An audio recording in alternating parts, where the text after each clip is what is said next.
ಉಡುಪಿಯ corporation bank ಸ್ಥಾಪಕಾಧ್ಯಕ್ಷರಾದಂತಹ Haji Abdullah ಸಾಹೇಬ್ರು ಉಡುಪಿಯ ಅಕ್ಬರ್ ಅಂತಾನೆ ಪ್ರಸಿದ್ಧಿಯಾಗಿದ್ದವರು.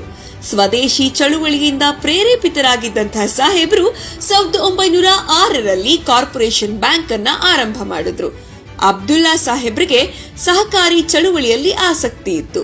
ಕೊಡುಗೈ ದಾನಿಯಾಗಿದ್ದ ಸಾಹೇಬ್ರು ಉಡುಪಿಯ ಬನ್ನಂಜಿಯಲ್ಲಿ ಆರಂಭಗೊಂಡ ದಲಿತರ ಶಾಲೆಗಾಗಿ ಒಂದು ಕಟ್ಟಡವನ್ನ 1 ಎಕರೆ ಸ್ಥಳವನ್ನ ನೀಡಿದ್ರು.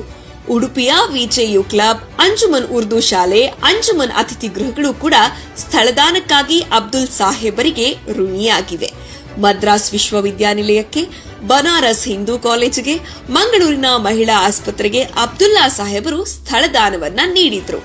ಮಂಗಳೂರಿನ ಸರ್ಕಾರಿ ಕಾಲೇಜಿನಲ್ಲಿ ತನ್ನ ತಂದೆ ಖಾಸಿಂ ಸಾಹೇಬರ ಸ್ಮಾರಕ ದತ್ತಿನಿಧಿಯೊಂದನ್ನ ಸ್ಥಾಪಿಸಿದ್ರು. ಉಡುಪಿಯ ಕೃಷ್ಣ ಮಠದ ಪರ್ಯಾಯಕ್ಕೆ, ಲಕ್ಷ ದೀಪೋತ್ಸವಕ್ಕೆ ಅಬ್ದುಲ್ಲಾ ಸಾಹೇಬರು ನೀಡ್ತಾ ಇದ್ದಂತಹ ಕೊಡುಗೆ, ಸರ್ವಧರ್ಮಗಳ ಹಬ್ಬಗಳನ್ನ ಆಚರಿಸುತ್ತಿದ್ದ ರೀತಿ, ಅವರ ಈ ಸರ್ವಧರ್ಮ ಸಮನ್ವಯ ನಡವಳಿಕೆಯೇ ಅವರಿಗೆ ಉಡುಪಿಯ ಅಕ್ಬರ್ ಎಂಬ ಬಿರುದನ್ನ ಕೊಡಿಸಿತ್ತು. ಜೀವಿತದ ಕೊನೆಯ ದಿನಗಳಲ್ಲಿ ಅವರ ಔದಾರ್ಯವೇ ಉರುಳಾಗಿ ಇದ್ದ ಆಸ್ತಿ ಎಲ್ಲವೂ ಕೈಬಿಟ್ಟು ಅಬ್ದುಲ್ಲಾ ಸಾಹೇಬರ ಜೀವಿತ ದುರಂತವನ್ನ ಕಾಣ್ತು. ಅವರು ಅಂದು ನೆಟ್ಟಿದ್ದ ಸಹಕಾರಿ ವೃಕ್ಷಗಳು ಮಾತ್ರ ಇಂದಿಗೂ ಫಲ ಕೊಡುತ್ತಾ ಪೀಳಿಗೆಗಳವರೆಗೆ ಆಶ್ರಯವಾಗಿ ಹಬ್ಬಿಕೊಂಡಿದೆ. ಕೊಡುಗೈದಾನಿ ಉಡುಪಿಯ ಅಕ್ಬರ್ ಹಾಜಿ ಅಬ್ದುಲ್ಲಾ ಸಾಹೇಬರನ್ನ ಕನ್ನಡಿಗರಾದ ನಾವೆಲ್ಲರೂ ನೆನಪಿಸಿಕೊಳ್ಳಲೇಬೇಕು.